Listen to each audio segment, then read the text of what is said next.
excellent Super Megaforce Power Rangers network. Hey there, Power Rangers! Welcome to another Power Rangers Super Megaforce episode review.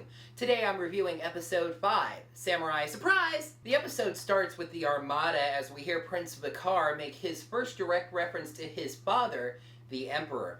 And he basically just rants about how things are going. We then see Jake and Noah walking out of a grocery store together. I'm not sure why, seeing as unlike Okaiger, we haven't established that they live together on the skyship. Anyway, they see a beautiful motorcycle sitting outside the store and learn that it belongs to Mentor G, the mentor of the Samurai Power Rangers.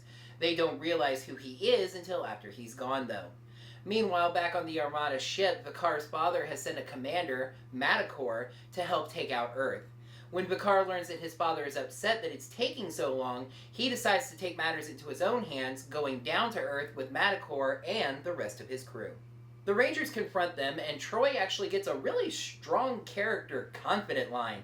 We were expecting someone, say, more impressive.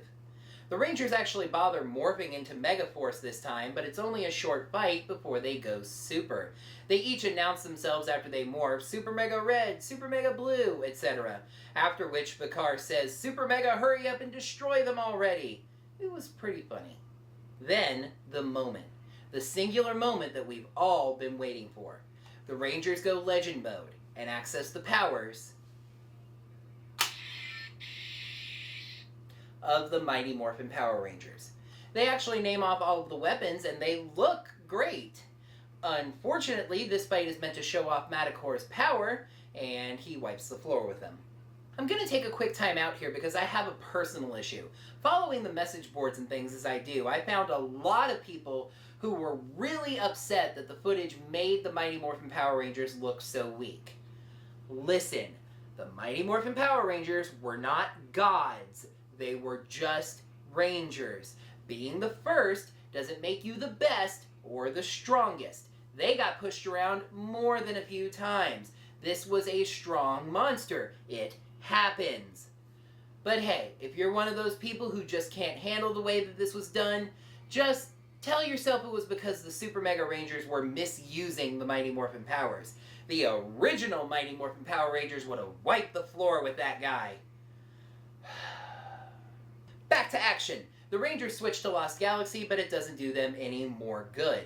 Noah actually breaks off to go after Prince Vicar himself, but Argus smacks him all the way back to Megaforce. However, he is able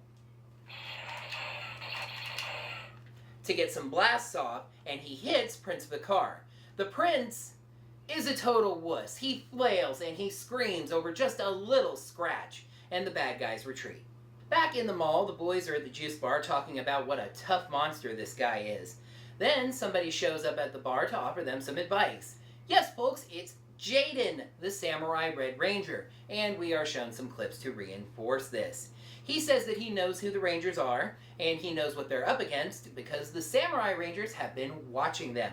He gives them a Samurai doubling disc, and then disappears. Megaforce shows up again. The Rangers have a nice unmorphed fight before morphing into caffeine-free Megaforce. By the way, Troy's Megaforce card still says Go Say Red. The fight as Megaforce, while nice original footage, lasts just a little too long before they finally morph into Super, with a nice 5-way split-screen morph. A ton more X-Borgs get dropped down, and we get a really interesting set of morphs. Troy drops the line about the team using their instincts to sense attacks and figure out what's the best to use. He starts out as New Powers Red, aka Ryu Ranger from Die Ranger. He then goes Operation Overdrive, then Ninja Storm. Gia transforms into Yellow Mask from Mask Man, saying Legendary Ranger Mode Blitz. She then transforms into In Space and Dino Thunder. Jake only transforms once into Zeo Ranger 4 Green, and it's clear from the footage that this was an American change. Emma transforms into Dinah Pink from Dynaman, but all she says is, bet you didn't see that coming. She then goes Time Force Pink. Then the team gets back together and Noah just kind of shows up, still in Megaforce blue. The team morphs into Super, saying that they need to leave some gas in the tank. But a minute later, it's time to go Legend again. In honor of Jaden, the team transforms into Samurai using the Tribute Morph. Troy uses the double disc on the Fire Smasher, which makes it fiery. Noah then summons another double disc, but at least this one does what it's supposed to, doubling his spin sword.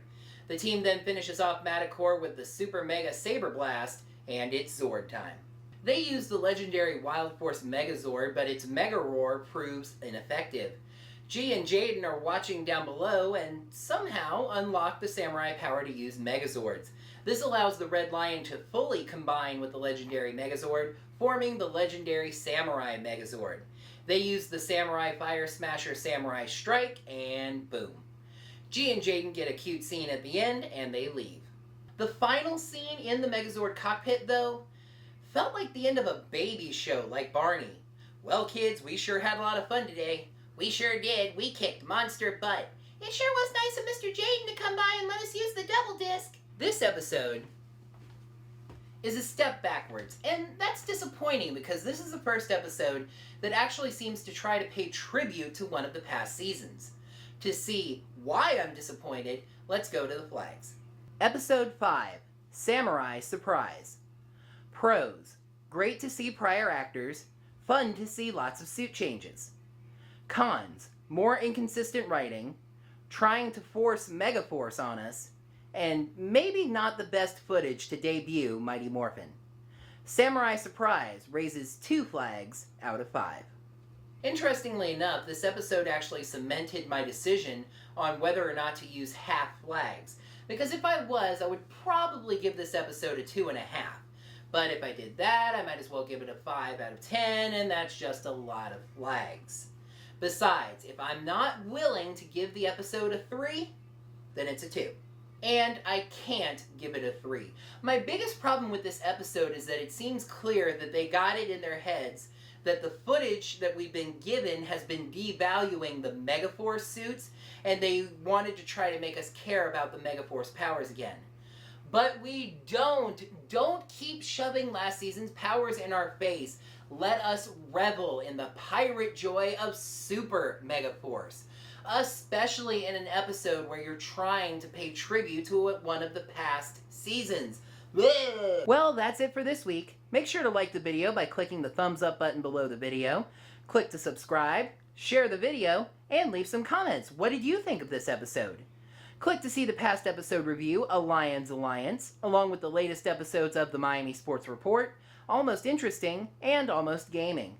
Be looking out for next week's review, Spirit of the Tiger. Until next time, may the power protect you.